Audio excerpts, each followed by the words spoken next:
एक ऐसी मुखर आवाज जिसकी अनुगूंज सड़क से संसद तक आपको सुनाई देती है। आज एक बेहद महत्वपूर्ण विषय पर आपसे पत्रकार वार्ता के माध्यम से संवाद स्थापित करने आए हैं। इस पत्रकार वार्ता में आदरणीय यशस्वी प्रदेश कांग्रेस कमेटी के अध्यक्ष राजेश राम जी मौजूद हैं, नेता विपक्ष शकील अहमद खान साहब मौजूद हैं, पूर्व अध्यक्ष और नेता विपक्ष मदन मोहन झा जी भी उपस्थित हैं, अखिल भारतीय कांग्रेस कमेटी से हमारे सचिव प्रभारी जो बिहार के हैं सुशील पासी जी यहाँ मौजूद हैं, पूर्व सांसद अजय निषाद साहब हमारे साथ हैं, बिहार के सांसद मनोज राम जी हमारे साथ हैं, सुश्री पूनम पासवान जी अखिल भारतीय कांग्रेस कमेटी की सचिव, अखिल भारतीय कांग्रेस कमेटी के राष्ट्रीय प्रवक्ता प्रेमचंद मिश्रा जी हमारे साथ हैं, बिहार कम्युनिकेशन डिपार्टमेंट के आपके अभिन्न साथी राजेश राठौर जी हैं, भारतीय राष्ट्रीय कांग्रेस कमेटी के मीडिया के समन्वयक और बिहार की मिट्टी के पूर्व सपूत संजीव सिंह जी हमारे साथ हैं, पंजाब से हमारे बिहार प्रांत में पधारे पूर्व विधायक रविंदर सिंह आंवला जी हैं और महिला कांग्रेस की अध्यक्षा सरवर जहां फातिमा जी हमारे बीच हैं। मैं आपके और रणदीप जी के बीच ज्यादा विलंब नहीं करना चाहता। आदरणीय अध्यक्ष जी से अनुरोध करूंगा कि वो अपना पत्रकार वार्ता की औपचारिक रूप से शुरुआत। बहुत बहुत धन्यवाद अभय दुबे साहब। आज के इस विशेष प्रेस वार्ता में यहाँ उपस्थित आदरणीय ऑल इंडिया कांग्रेस कमेटी के प्रखर वक्ता के रूप में पधारे आदरणीय सुरजीवाला साहब, हमारे दाहिने तरफ बैठे सम्मानित बिहार विधानमंडल दल में सम्मानित नेता डॉक्टर शकील अहमद खान साहब, CLP Vidhan Parishad doctor Madan Mohan Jha ji, all India Congress committee के सम्मानित और बिहार मामलों के प्रभारी सुशील पासी जी, मंच पर विराजमान हमारे सासाराम के सांसद माननीय मनोज राम जी और हमारे मुजफ्फरपुर के प्रत्याशी रहे अजय निषाद जी, मंच के तरफ दाहिने तरफ हमारे ऑल इंडिया कांग्रेस कमेटी के राजस्थान के प्रभारी सुश्री पूनम पासवान जी और हमारे नए मेहमान जो पंजाब से आए हैं राम साहब और संजीव जी जो प्रवक्ता हैं ऑल इंडिया कांग्रेस कमेटी के, हमारे भाई सम्मानित प्रेमचंद मिश्रा जी और ओबीसी के नेता सम्मानित परवीन कुशवाहा जी, हमारे महिला सेल के अध्यक्षा सरवर जहां फातिमा जी और पूर्व विधायिका पूनम जी। मैं आप लोगों के बीच ज़्यादा समय नहीं लूँगा, लेकिन आज का ये विशेष प्रेस वार्ता में जो हम बिहार के इस ऐतिहासिक धरती सदाकत आश्रम से शुरू कर रहे हैं और हमारा इतिहास ये सदाकत आश्रम संघर्षों से जुड़ा हुआ, देश में के आज़ादी के समय में यहाँ हमारे पुरखों बापू, राजेंद्र बाबू और तमाम हमारे कांग्रेस के नेता यहीं से अपना संघर्ष शुरू किया और आज़ादी के लड़ाई में ये अहम भूमिका निभाई। जैसा कि आप जानते हैं कि देश में दो व्यवस्था चल रही है, एक व्यवस्था लोकतंत्र के बचाने का और दूसरी व्यवस्था जो है देश को खत्म करने का, संविधान को खत्म करने का और सामाजिक न्याय के लड़ाई को शिथिल करने का। उसी कड़ी में हमारे आदरणीय राहुल गांधी जी ने विगत जो है 2.5 वर्षों से संघर्ष कर करके हम देश के जो मुख्य धारा से वंचित लोगों के लिए जो जनगणना की आवाज उठाई और जिस तरह से उन्होंने लोकसभा के अंदर और राज्यसभा के अंदर आदरणीय मल्लिकार्जुन खड़गे साहब ने एक संकल्प लेकर के कहा था कि हम देश में जातीय जनगणना करा के रहेंगे, उसी जातीय जनगणना के लिए मैं इस सदाकत आश्रम की ऐतिहासिक धरती से अपने नेता को बधाई देता हूं और सुरजवाला साहब को भी बधाई देता हूं कि आप लोगों ने सामूहिक संघर्ष कर करके और देश के दशा और दिशा के तरफ आपने मोड़ने का काम किया है। आगे के कड़ी में विस्तार से मैं अपना माइक सौंपूंगा।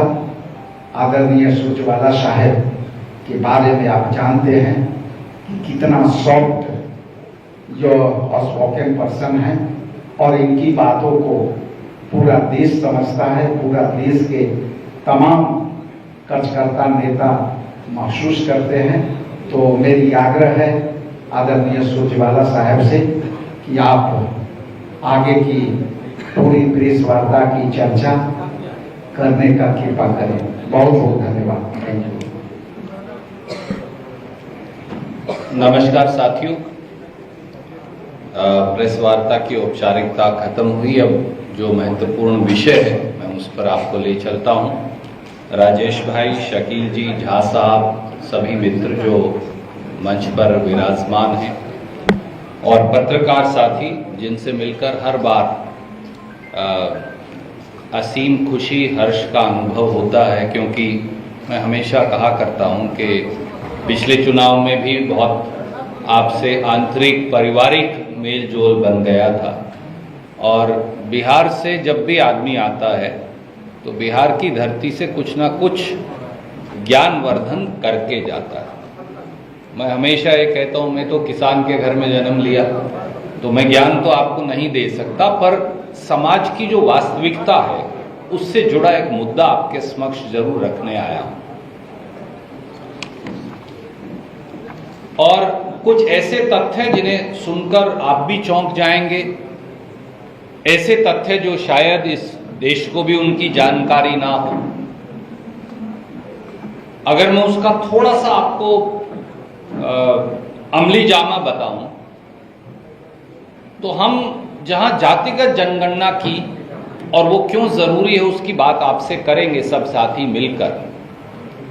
किस प्रकार से बीजेपी का डीएनए ही जातिगत जनगणना के विरोधी है, किस प्रकार से वर्षों तक श्रीमान नरेंद्र मोदी जी ने और बीजेपी ने सुप्रीम कोर्ट से लेकर सड़क तक गरीबों, दलितों, वंचितों, शोषितों, पिछड़ों को उनकी गिनती तक के अधिकार से वंचित किया और भविष्य का आईना क्या है, संक्षिप्त में ये बात मैं आज आपसे करूंगा।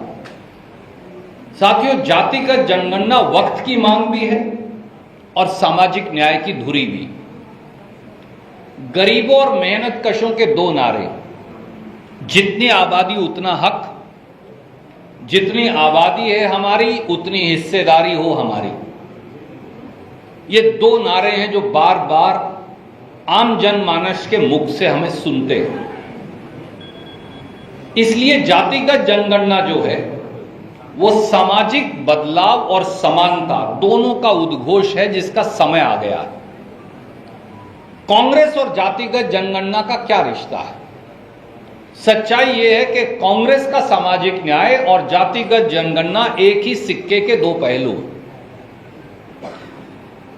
भारतीय राष्ट्रीय कांग्रेस की सामाजिक न्याय की सोच के केंद्र बिंदु में सदैव जातिगत जनगणना का भाव रहा है और कांग्रेस की इसी सोच के चलते इस देश में आजादी के बाद पहली बार यूपीए कांग्रेस की सरकार ने 19 मई 2011 को देश में जातिगत जनगणना करवाने का निर्णय लिया। 2 विभागों को जिम्मेवारी दी, डिपार्टमेंट ऑफ पॉवर्टी एलिविएशन और जो अर्बन डेवलपमेंट है, शहर और गांव की जातिगत जनगणना की। यह रिपोर्ट 3 जुलाई 2015 को, 19 मई 2011 को निर्णय हुआ, शुरुआत हो गई, 3 जुलाई 2015 को रिपोर्ट आ गई। परंतु एक षड्यंत्र के तहत प्रधानमंत्री मोदी और मोदी सरकार ने, और उसमें उनके सारे मित्र दल भी शामिल हैं, जो यहां बड़ी बड़ी बातें करते हैं, बिहार में वो भी, उन्होंने एक षड्यंत्र के तहत जातिगत जनगणना की उस गिनती को, उन सब आंकड़ों को कूड़ेदान में डाल दिया। तब से आज तक अध्यक्ष जी कह रहे थे 2.5 वर्ष, अध्यक्ष जी मैं दुरुस्त करूंगा, ये 2011 में लड़ाई शुरू हुई, 25 में आ गए।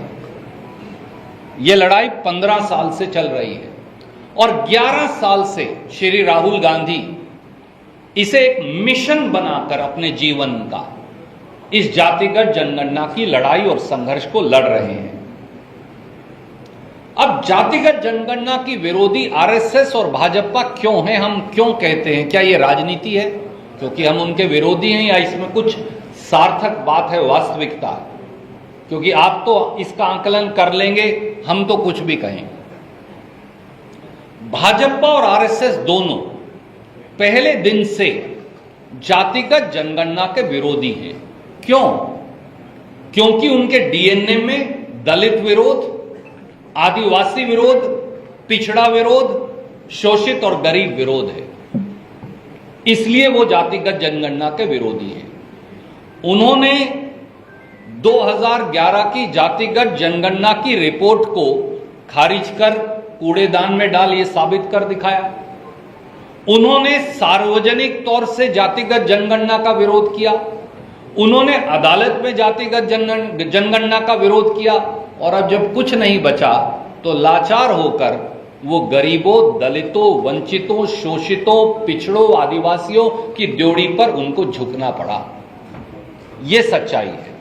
इसका क्या सबूत है? पहला सबूत, आरएसएस का जातिगत जनगणना विरोध। 2 तारीख नोट कर लीजिए, 23 मई 2010 और 6 जून 2010। आरएसएस में नागपुर से भैयाजी जोशी, जो सह कार्यवाहक हैं, उन्होंने बाकायदा बयान जारी किया और यह कहा कि राष्ट्रीय स्वयंसेवक संघ जनगणना में जाति गिनने के विरुद्ध है। ये 2 तारीख इसलिए नोट करिए। तो मैं आपको भेज रहा हूं ये सारे कागजात, इसलिए ये वो बयान है जो उन्होंने जून 2010 में आरएसएस के मुखपत्र ऑर्गेनाइजर में छापा था। और कोई कहे कि भाई ऑर्गेनाइजर में ही छाप दिया तो कोई दिक्कत नहीं, इंडिया टुडे और वहां नागपुर के सब जो अखबार हैं उसमें भी छापा। मैं उन दोनों की प्रतिलिपि आपको भेज रहा हूं। तो ये तो है आरएसएस और जातिगत जनगणना की बात हो गई, इधर रख देता हूं। अब आ जाइए अगला पहलू, दूसरा, मोदी सरकार ने जातिगत जनगणना को 2011 में जो कांग्रेस ने करवाई उसको खारिज करने का षड्यंत्र किया। वो कैसे? वो रिपोर्ट 16 जुलाई 2015 को मोदी जी के मंत्रिमंडल में रखी गई। ये मैं मोदी जी के मंत्रिमंडल का कागज लाया हूं जो आपको भेज रहा हूं। उनकी बैठक की प्रोसीडिंग्स हैं जो उन्होंने रिलीज की। इसमें उन्होंने कहा कि जातिगत जनगणना जो कांग्रेस यूपीए ने करवाई थी उसकी रिपोर्ट आ गई है और यह रिपोर्ट मंत्रिमंडल के समक्ष रखी जाती है। अब इसका विश्लेषण करना अनिवार्य है, जातिगत विश्लेषण, कास्ट वाइज विश्लेषण। इसलिए मोदी जी ने कहा कि हमारा मंत्रिमंडल नीति आयोग के वाइस चेयरमैन अरविंद पानीग्रिया, ये लिखा हुआ है, मैं कुछ अपनी तरफ से नहीं कहूंगा, उनकी अध्यक्षता में एक एक्सपर्ट ग्रुप हम बना रहे हैं और वो फिर इस रिपोर्ट को लागू कर देंगे। बहुत अच्छी बात, हमने कहा ये तो अच्छा काम कर रहे हैं, इसमें क्या बुराई है। पर यह निर्णय है 16 जुलाई 2015 का। उसके बाद हम पूछते रहे भैया क्या हुआ, वो एक्सपर्ट ग्रुप कहां गया, तो कुछ मालूम नहीं चला। फिर वो पकड़े गए सबसे बड़े न्यायालय में, उच्चतम न्यायालय में, सुप्रीम कोर्ट में। उन्होंने शपथ पत्र देकर जो कहा वो बहुत चौंकाने वाला है। वो शपथ पत्र ये है जो मोदी सरकार ने दिया, और वो शपथ पत्र दिया उन्होंने 2021 में। ये 16 जुलाई 2015 है, ये 2021 में दिया, यानी कितने साल के बाद? लगभग 6 साल हो गए।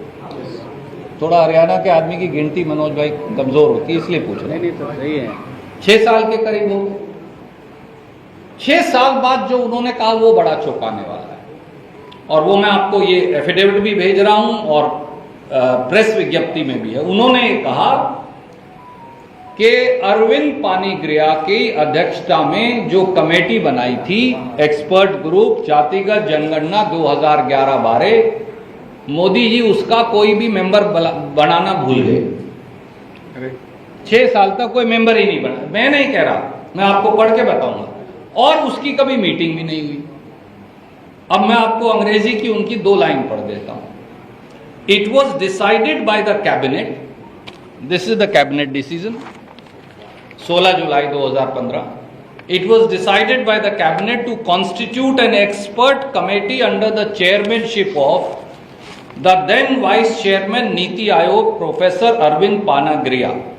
However, the other members in the committee were not named and the committee never met.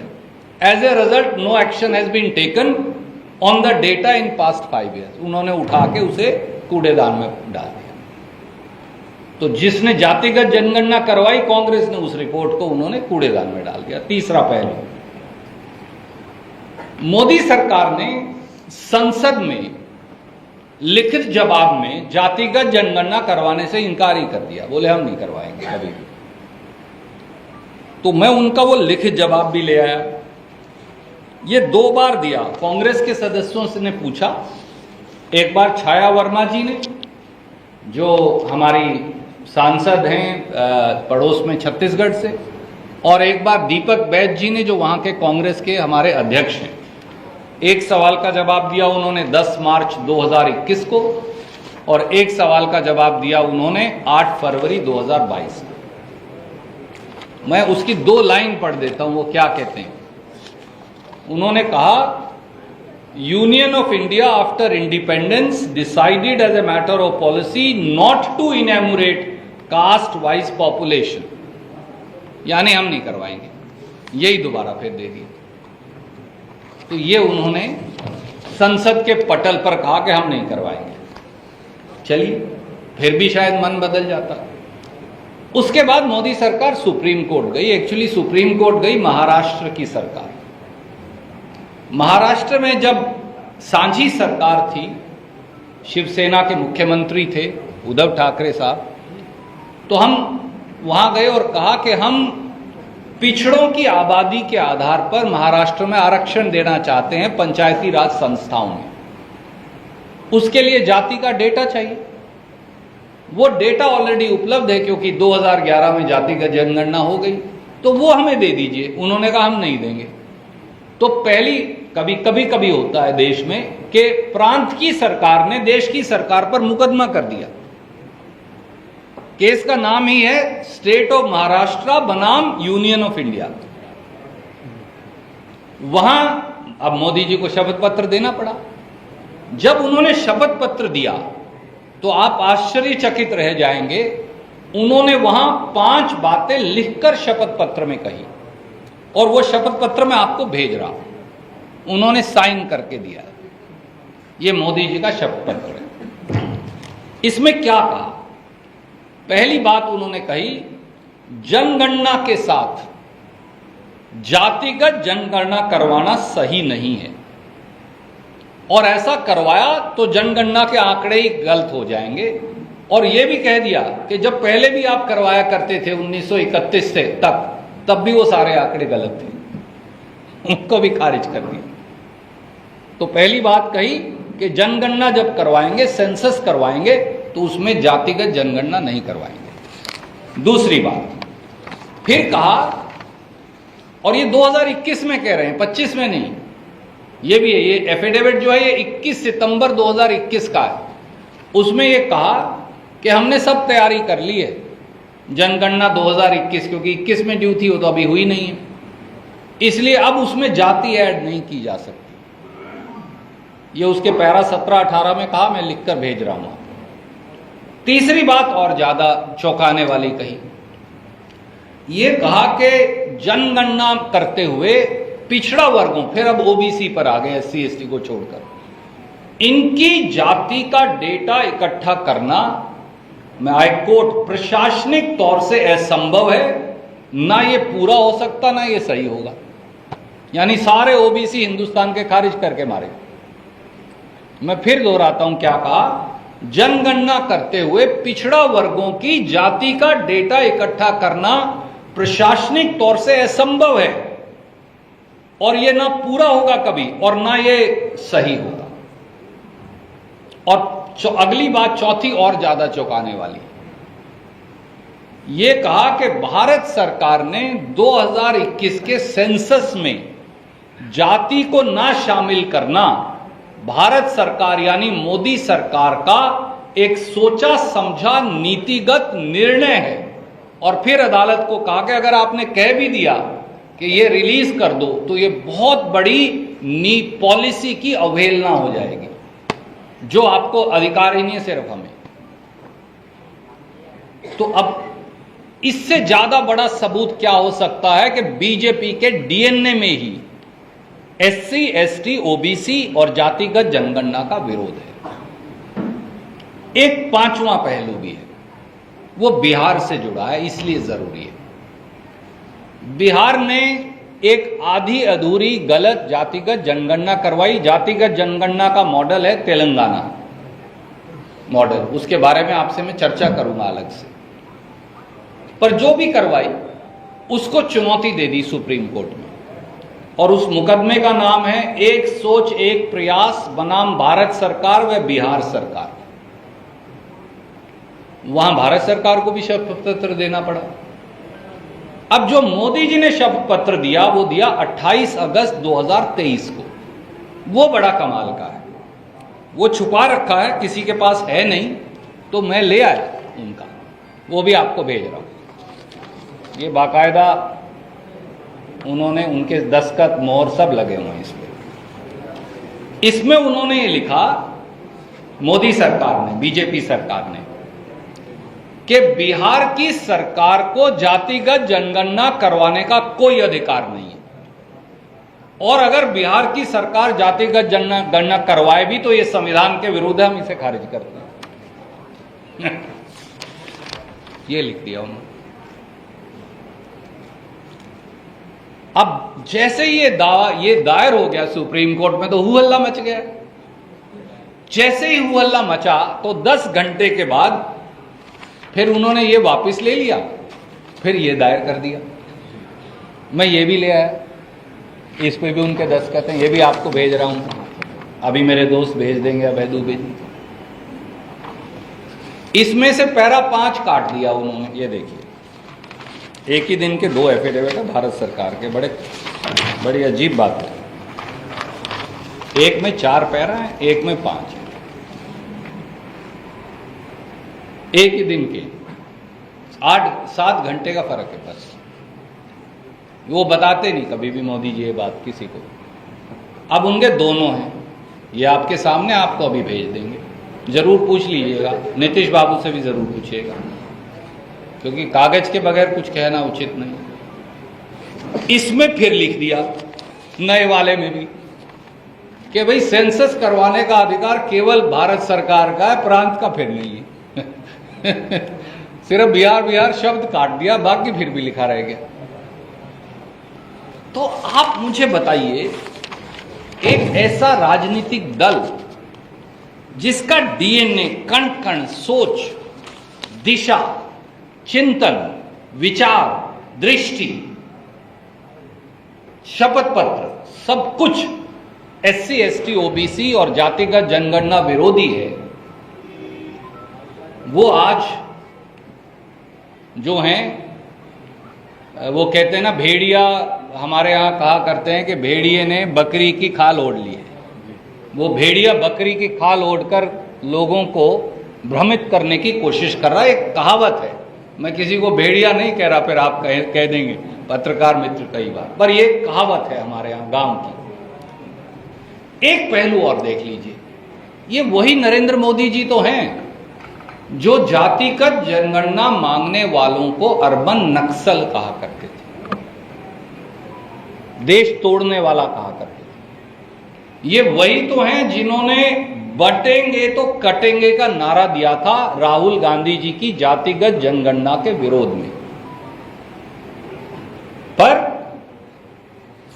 सच्चाई ये है कि ये दलितों की, आदिवासियों की और खास तौर से इस देश के पिछड़ों की, बिहार प्रांत सहित हमारे गरीबों की ताकत है संयुक्त, जिसकी वजह से मोदी सरकार को और राहुल गांधी जी का संघर्ष है लंबा, तटस्थ होकर जो उन्होंने संघर्ष किया कि उन्हें झुकना पड़ा।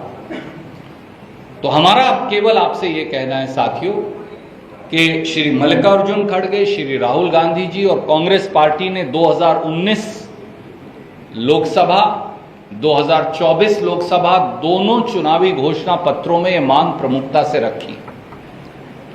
पिछले एक दशक से राहुल जी ने ये मांग उठाई, और वो भारत जोड़ो यात्रा हो या भारत जोड़ो न्याय यात्रा हो जो हमारे प्रांत से भी निकली, उसमें सबसे जो प्रमुख नारा था वो था गिनती करो, हक दो, हिस्सेदार बनाओ। और कांग्रेस के लिए इसलिए ये समाज का एक ऐसा एक्सरे है जिससे सामाजिक समानता, न्याय व सम्मान की ये धुरी है। और हम इस बात के लिए कटिबद्ध हैं कि कांग्रेस का एक एक साथी आखिरी सांस तक इस लड़ाई को लड़ेगा भी, और हम इसका सही मायनों में बिहार सहित पूरे हिंदुस्तान में क्रियान्वयन करके दिखाएंगे। कोई भी प्रश्न आप पूछना चाहें तो आपका एक एक करके स्वागत है। रुकावट की संभावना, आशंका है क्या? देखिए, आपके सवाल के लिए सबसे पहले साधुवाद।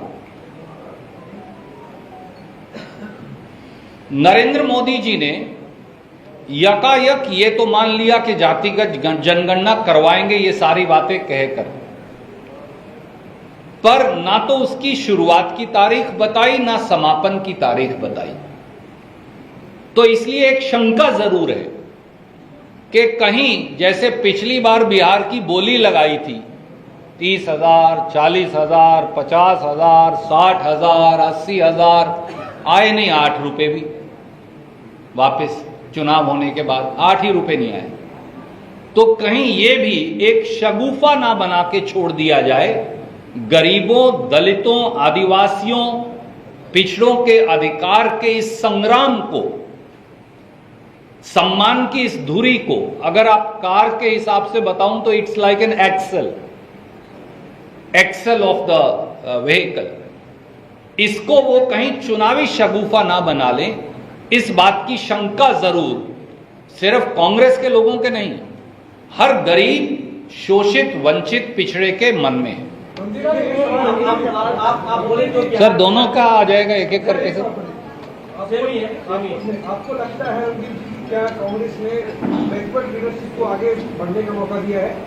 एक बार और इसी से जुड़ा सवाल है, अगर आपकी लीडरशिप ने आगे बढ़ने का मौका दिया तो 1980-90 की तो कांग्रेस बहुत ही ताकतवर थी, तो 1980 से 90 के बीच में कांग्रेस के बिहार में 6 मुख्यमंत्री बनाए और सभी 6 के 6 फॉरवर्ड थे, इसमें भी 4 प्राणी थे। क्या करना है आदरणीय साथी? कई बार ना हम जातिगत जनगणना और शोषित, वंचित, और मैं आपके सवाल का सम्मान करता हूं, पर मैं आपको एक और नजरिया दे रहा हूं देखने का। कई बार हम 1 या 2 या 4 व्यक्तियों से पूरे समाज के सामाजिक परिवर्तन के मुद्दे को जोड़कर देख लेते हैं और वो मुद्दा गौण हो जाता है। जातिगत जनगणना जो है वो किसी एक व्यक्ति के लिए नहीं है, वो कोई राजेश जी को या शकील भाई को या या किसी और साथी को केवल पद देने के लिए नहीं है। ये सशक्तिकरण और सामाजिक न्याय का सबसे बड़ा हथियार है। और कांग्रेस जो है, आप याद करिए, आजादी की लड़ाई से पहले से आजादी की लड़ाई के बाद तक हम अंग्रेज से लड़े, ये सही है, अध्यक्ष जी कह रहे थे, पर हम केवल अंग्रेज से नहीं लड़े। हम अंग्रेज के साथ साथ समाज की भ्रांतियों, कुरीतियों, भेदभाव, बेड़ियों, रूढ़िवादियों, उनसे भी लड़े। और हर बार हमने सामाजिक परिवर्तन के हम सूत्रधार बने। और मैं आपको अगर इतिहास बताने लगूंगा तो समय लग जाएगा, और क्योंकि आपने एक विशेष सवाल पूछा तो 80 और 90 के दशक का, और आप और मैं तो बहुत उस समय छोटे रहे होंगे,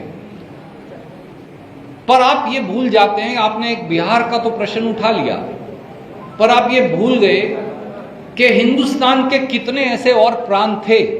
कर्नाटक से शुरू करिए और राजस्थान, गुजरात तक चले जाइए, जहां जो सबसे बड़ी जातियां हैं उन्हें मुख्यमंत्री नहीं बनाया। जो सबसे छोटी संख्या में जाति थी, दर्जे में कोई जाति छोटी नहीं होती, संख्या में जो सबसे छोटी जाति थी, उनके लोगों को अगर मुख्यमंत्री बनने का, देवराज अरस जी से शुरू कर लीजिए एक तरफ, और आप राजस्थान तक चले जाइए और गुजरात तक, ऐसे उत्तर प्रदेश तक आ जाइए, बहुत सारे साथियों को मौका मिला, पर वो नाकाफी है। मैं आपसे सहमत हूं, वो नाकाफी है। क्योंकि एक व्यक्ति को, आप पिछड़ा वर्ग से एक व्यक्ति उठाइए, उसे कुछ बना दीजिए, बाकी सारे समाज को खारिज कर दीजिए। दलित से एक व्यक्ति उठाइए, उसे कुछ बना दीजिए, बाकी सारा समाज वहीं रह गया, कोई फायदा नहीं। जातिगत जनगणना एक्सरे है। अगला कदम, जितनी आबादी उतना हक के आधार पर उनको सामाजिक न्याय, संसाधनों और सरकार में उनको भी न्याय देना, हिस्सेदारी देने की कवायद।